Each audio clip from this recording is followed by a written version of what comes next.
अस्सलाम वालेकुम। आज हम बात करेंगे हमारी ब्यूटीफुल सिरम्स के बारे में। ये मेरा एक्वा टोनर है, ठीक है। ये मैं थोड़ा सा अपने फेस पे लगाती हूँ, उसके बाद मैं सिरम्स को मिक्स करके अपने चेहरे पे एज अ कॉकटेल लगाती हूँ अपने फेस के लिए। तो सबसे पहले मैं इसमें लूंगी थोड़ी सी ग्लूटा ग्लो सिरम लगाऊंगी। ये देखिए कितनी जबरदस्त इसकी कंसिस्टेंसी है और बड़े आराम से आंखों के नीचे, ये देखें पूरी गर्दन पे, क्योंकि हम गर्दन को अक्सर मिस कर देते हैं। उसके साथ ही साथ मैं लगाऊंगी नियासिनामाइड सिरम, ठीक है।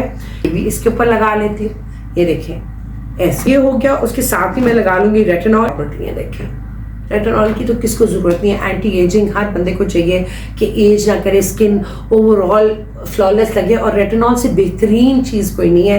एक्ने को भी कंट्रोल करता है, स्किन को एजिंग से भी रोकता है, फर्म करता है आपकी स्किन को। डालूंगी इस पे, जैसे कि आप सब जानते हैं कि एचे काम ये होता है कि स्किन को यूथफुल रखे और उसको प्लम्पी साइड पे रखे। एंड पे मैं इस पे लगाऊंगी अपनी मिरेकल सिरप, क्योंकि इसके अंदर विटामिन बी भी है और तमाम वो प्रोडक्ट्स हैं जो इंग्रेडिएंट्स हैं जो आपकी स्किन को बेनिफिट करते हैं, सूद रखते हैं और स्किन को यूथफुल रखते हैं। ये देखें ऐसा लगा के सिरम के बाद आप कोई भी अपना टोनर लगा सकते हैं। मैं एक्वा टोनर लगाती हूँ क्योंकि इसके अंदर बड़ी हीलिंग प्रॉपर्टीज होती हैं। और ऐसे आप अपना स्किन छोड़ सकते हैं। दिन के टाइम आप सन ब्लॉक लगाएं और शाम को आप रेगुलरली इसको यूज़ कर सकते हैं। Thank you very much for watching.